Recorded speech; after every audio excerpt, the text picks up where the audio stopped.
Hello, and welcome to Boarding All Captains, the Study Abroad Office's official podcast. On this week's episode, Dr. Hench is joining us. Thank you so much for coming. Thank you, Sophia. I'm glad to be here. Yeah, so to get started, what classes do you teach here at CNU? Sure. So I am in the Department of Leadership and American Studies, and I teach Leadership 210, Self-Group and Leadership, Leadership 240, Theories and Perspectives on Leadership, Leadership 338, Leading Adaptive Change, and of course Leadership 320, Leadership Through the Ages in Prague. Awesome. That's so exciting that you're taking a trip this upcoming summer. Yes. But what university did you attend? So I did my undergrad at Roanoke College. Okay. And then my graduate school at VCU and William & Mary. Awesome. Mm-hmm. So you're kind of around the area. Yes. How long have you been teaching at CNU? About 5 years now. Okay, awesome. Mm-hmm. Yeah. So did you study abroad when you were in undergrad? I did. I always wanted to do like a whole semester, a whole year kind of program. But I also loved my undergrad experience so much I didn't want to go away for that long. Mm-hmm. I was so involved on campus. Right. And then this opportunity came up where they had a 3-week study abroad in the summer. And I was studying education, K through 12 education. And this program went to Germany, and we stayed in this little village in Germany, and we went to a U.S. Army base and went to the schools there. So we were comparing like the American schools and the German schools. So we went to visit a bunch of German schools, learned about their education system. And it was so cool to get to go for 3 weeks in the summer that I just caught the travel bug and I wanted to keep going. Yeah. And when it came time to do my student teaching after school, I asked my professor, hey, can I go back? And I actually went back to that same place in Germany and spent a whole semester. Wow, that's amazing. So Yeah. you got to travel more and kind of not miss out on your undergrad experience. Exactly. But once you graduated, go back there. Exactly, Great. Which is what I love now. You know, part of that experience sparked my interest in wanting to work at a university, wanting to teach at a college level, and hoping maybe someday I could lead trips like that, and now I do. So That's it's great. really neat. And the summer programs are so great for that reason. You don't Yep. have to miss all that campus time. You get Definitely. to just go in the summer. Yeah, that's one of my main things when I go and advocate for study abroad is that I'm very involved on campus. Yes. But there are programs we can not miss out on campus. Yeah. Exactly. So will you tell me a little bit, what's the title of your program and Sure. what are the activities you guys do? Sure. So Leadership 320 is Leadership Through the Ages. Our title is Czech Dissidents, Sages, and Resistors. Cool. So it's a 3-week course in the summer, May and June. We partner with Anglo-American University, which is right in Prague. It's a very small school, but there's a professor there named Dr. Josh Hayden, who actually worked at CNU a long time ago. He was like the original Will Reddy. He was here when the PLP program just started. Wow. And now he's there teaching, and so we have this great partnership where he knows about us, he knows all this expertise about Prague and the history there. So we look at 6 main leaders throughout Czech history and how they have resisted and rebelled and led movements and changed the history of that nation.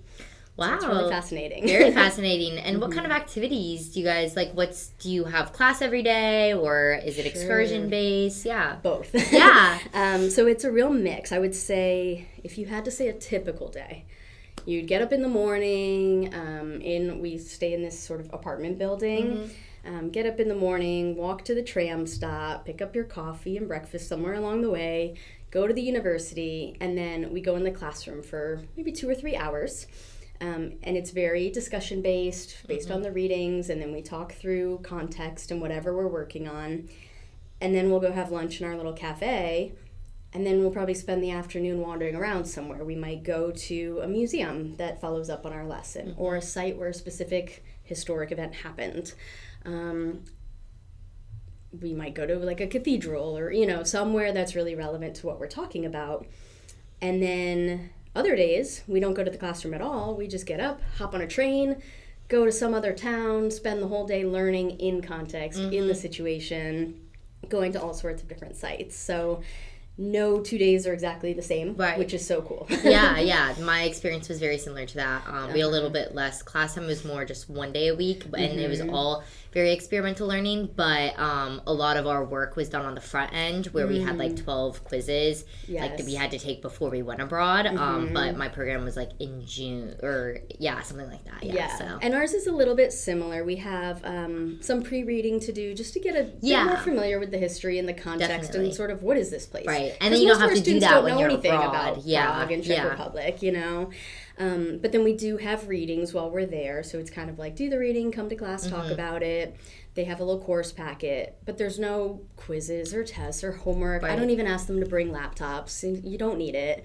I have them use a journal and bring that every day to class and take notes. They bring it everywhere we go. So if they're sitting on a train, they can kind of think through where they went and what's happened so far.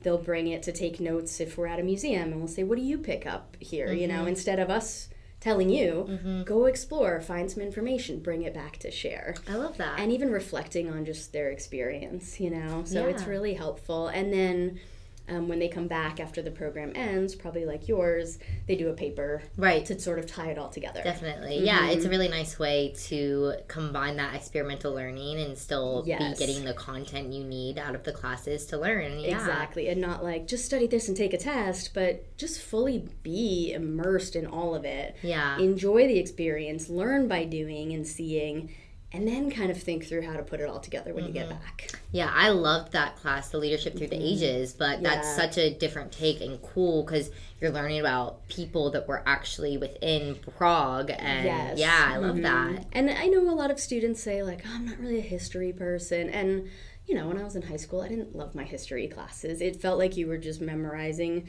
names and dates and places, and here, it's more like, let's stand right in this place where this significant thing happened and look at some pictures of what was it like then. And here we are now. See that building? That's where that happened. And that's where that person stood. And that's where that person was killed, right? And it brings it all to life. It makes it so real that it doesn't even feel like history lessons. It's storytelling. Yeah, definitely. You know, and it's so immersive. I love that, yeah. Here's some of the unique experiences that are different from CNU and other study abroad programs. Sure. One thing that's really unique, I think, about this program, you know, we have so many great programs, and there's 4 different leadership studies courses abroad, which are all fantastic and all a little bit different. And some of them, you might have the opportunity to go to more than one country, right, in a short time, and that's so exciting. And what's different about our trip is we have this home base in Prague. We get there, we go to this building called Zytrum, which is our little apartments. It's our home the whole time we're there. We get to unpack, settle in, get to know the area. We get to know the neighborhoods. Students find, you know, this is my favorite coffee shop. I have some students who like go to this one waffle shop every morning for breakfast, or they know where their best gelato is, right? And they really get to know the area. And then from there, we take little day trips, we take a weekend trip, they get a few free days to go explore, but we have this hub. We're not just constantly like, pack up, go to the next place, pack up, go to the next place. And so I really love that experience. Yeah, you're fully immersed within the culture. Yes, definitely. And I think they just really get to know the city. And you mentioned culture, so when we first get there, we have somebody from AAU do a lesson about the culture. Awesome. And it's really neat because there's just little things like, we're so used to here, especially in Virginia and at places like CNU, where you walk around and people say, hi, how are you? You get to Prague, people don't. They don't make eye contact. They don't say hello. And at first, students might think, gosh, people aren't friendly here. But it's really that's just part of their culture to sort of, you just mind your own business and you get where you need to go. And it's also a big city. You know, it's sort of like being in New York versus being in a small town in Virginia. Definitely. Right?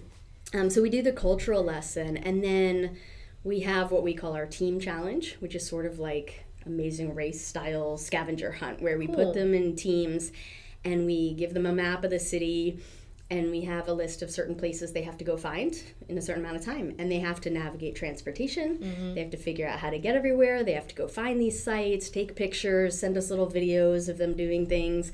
And so that's this sort of immersive way to say, go check out the city, get to know it, go figure it out, find your way around. I love that. I actually got the chance to do something a little bit similar with the scavenger hunt.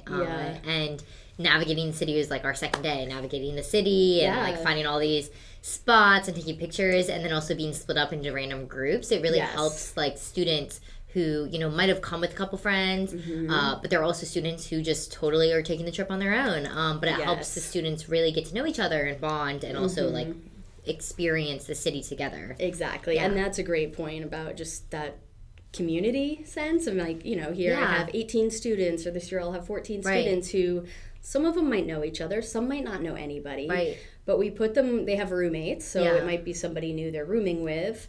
Then they're in these teams, which I, intentionally mix them up so they're not with their friends. And they have to go figure these things out together, and it just makes them connect in different ways. Yeah. And are there other ways that you help foster a sense of community? Sure. So before we go, we spend some time getting to know each other. With this group now that's going in the summer, we met just before winter break and did just icebreakers and getting to know each other. And I had them all talk to each other and ask questions and, what do you do? Where do you live? Where are you from? What are your hobbies? So they at least know, who are these people I'm going with, right? And then we're meeting again this Friday to go over more of logistics and details and what do you need to know when we get there. And then we'll meet one or two more times before we go. And then we get to the airport, we all fly over together. So we're sitting next to each other on planes, which, 8 hours on a plane, you really get to know somebody. And then we're all staying in the same housing, and we're just together so much that you almost naturally just form these connections. Yeah, definitely. And we have a lot of group dinners, we do movie nights, so there's just a lot of real connection there. Yeah, well, that's great that you're able to help foster that sense of community and encourage that because, some people get nervous about going abroad because of those reasons. Oh, I don't know anybody. Yeah. And I almost think it's best when you come not knowing anybody, because then you're that much more open to just, we're gonna be partners today, okay, definitely. Instead of I'm only gonna talk to this one friend the whole time. It just pushes you to, the whole thing is about getting out of your comfort zone and being somewhere new.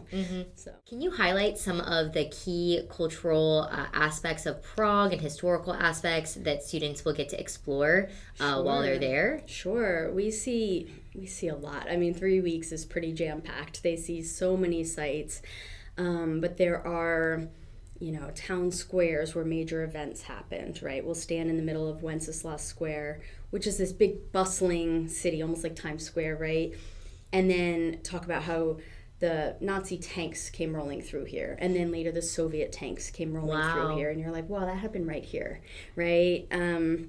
We'll go to some castles that were built in the 1300s, which is just sort of mind-blowing. And you walk across the Charles Bridge just on the way to class, and you're like, oh, this has been standing here since the 1300s. Wow. Yeah. And there's sculptures. It might sound strange, but we'll do a whole lesson just standing at a sculpture. Yeah, definitely. And really understanding, what does it mean? What does it represent? Why is it here? And then what's the context of that sculpture? We go to a concentration camp. We go to the Jewish quarter and a synagogue. We have some really unique experiences where there's some hard history there. There's some tough things. This was a small nation that was torn by the Austrian Empire, and then it became a democracy. Then it was taken over by the Nazis in World War II. Then liberated by the Soviets, but then they spent 40 years under communist rule. So they had some really tough things. And we'll see sites that will make everybody cry. Yeah. They're really hard. It's not all easy to digest. Yeah. But I think that's what's so powerful. You've heard about some of these things in school, but then when you're there, you're like, wow, that really happened right here. Right? Yeah. And it just hits in a different way. Some of the other things, so we do a weekend trip as a group. We all go to this town called Český Krumlov, which is one of the best places in the whole world. There's a big castle on the hill. There's a little river going right through the town. We go rafting down the river. Sounds fun. And it's just a place to relax and shop and sleep in and just kind of regroup a little bit. Fun. Yeah. So is that the main weekend trip? That's the weekend trip as a group. And then there's another weekend where the students have some free days and they can go off on their own. And it's later in the trip, which is nice. I feel like this is a great program for almost beginner travelers, right? Because we start together, we go away for a weekend together, we do a lot of transportation together. Then they can sort of figure it out on their own, Yeah. Some students went to Austria for the weekend. Some went to Dresden, Germany. You could go on little day trips. Some people just stay in Prague and explore new places like the zoo that they hadn't seen yet. So it really allows for a lot of flexibility. Great. Yeah. How do you help to address any challenges that students might have while they're abroad? Sure. Well, like I said, one of the big challenges is just, it was emotional. You know, it's emotional, and students can be a bit surprised by how emotional it is. So we realize that we have to really front load and help them understand, like, this isn't all easy and fun. There's fun times, there's great things we'll do, but there's hard stuff. And part of the journaling as a requirement is really just to sit down and reflect and lean into that sadness a little bit, lean into that discomfort a little bit, and let that be part of the learning. Of course, I'm there for students to talk to when they need to. Dr. Hayden's a wonderful resource. We have the staff at AAU, and they can always use their phones and reach out to their parents if they need to. But I personally really encourage students to just don't call home every day.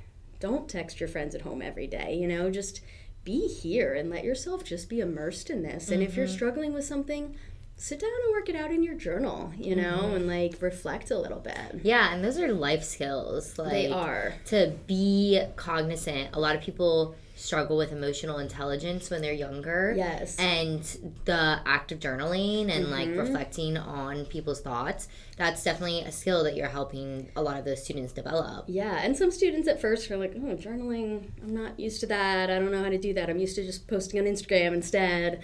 And it takes practice, and it takes a little bit of habit forming. And I have students now, 2 years later, who say, you know, Dr. Hench, I still journal after that trip. And I love hearing that. I think it's really cool. Definitely. Yeah. Journaling was a part of my experience too, and it definitely helped really reflect on so many of the things, and also keep track of, wait, I got to go to so many cities and so many different locations, and looking back on that. So. Yeah, and of course you took a million pictures, I'm guessing, right? But then later you're like, wait, what was that place? Yeah. Where was I? What happened there? And then you look at your journal and you're like, oh, right, remember that was where that cool thing happened. I forgot about that until I reread it. You know? So from the years of experience you've had helping lead studies abroad, what are kind of some of the common challenges that you've seen students face? Sure. The one thing that I say every time, but it still is a challenge, is just the amount of physical demand, right? There is so much walking. When you are in a European city, you don't just hop in your car and drive places. We walk everywhere we go. So from the moment we leave our apartment in the morning, we're going until bedtime, you know, and it can it's be exhausting. It's exhausting. You have to walk 2 blocks to get on the tram, and then you hop off and get on a different one, and then, you know, I mean, some students tracked their walking, and they did like 5 to 7 miles every day on a typical day. Getting those steps in. That wasn't even just exercise. That was just getting around. So it's demanding, and there's hills, and there's stairs, and there's old cobblestones. So it's and not that many elevators. Not too many elevators. And so it's just tiring, and the fact that it's so much information, so many places, so many sites in such a short time can be a little exhausting. And so one thing we really stress is, like, you know, you have to manage your sleep. I know you're excited and you want to do everything, but you have to sleep too, and you have to come prepared for the day, and that can be really hard to navigate. Some other things, you know, food is different, of course, but it's delicious and fun, and everybody usually enjoys it. But you might have to just go in the store and buy a snack if you didn't like dinner that night, you know? And that's anywhere. And the language barrier is challenging, but because it's, you know, a European city, so many people speak English, it's easy to get by.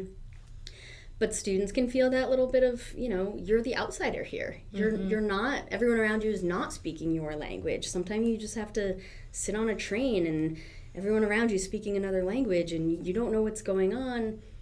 But that's such an important learning experience because we're not used to that here. And we are the dominant culture, and so, like, you're not used to just sort of being that outsider perspective. Right, and I think then there's a place for empathy there for then putting yourself in other people's shoes when you come back to the United States. Exactly. You hear people from other countries getting by here, and maybe their English is not so great, and it's like, well, try speaking another language. It's hard. Yeah, right? definitely. Yeah. Awesome. Well, kind of to wrap things up, what are, you know, the tips or just advice that you have to give to students studying abroad, or just like your future students studying abroad on your program?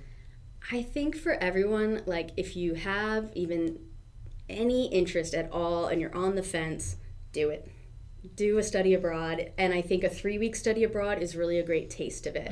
I have a few students who came for 3 weeks last summer, and now they're in Scotland for the whole semester. Wow. Right? They get that travel bug, they want to keep going, but it's such a great way to just start out. So just do it. Go in open-minded. Come in ready to be a little uncomfortable sometimes, a little out of your comfort zone. Know that it's not going to be the same food. It's not going to be the same as home. And that's why we're going, right? Yeah. That's the whole point. So just be open-minded and embrace all the opportunities. And, you know, if it's like, hey, there's this option to go see this castle, yeah, take the option. Go see it, right? Do everything you can while you're there. Awesome. Well, thank you so much for joining us on this week's episode of Boarding All Captains. Thank you, Dr. Hench. Thank you so much.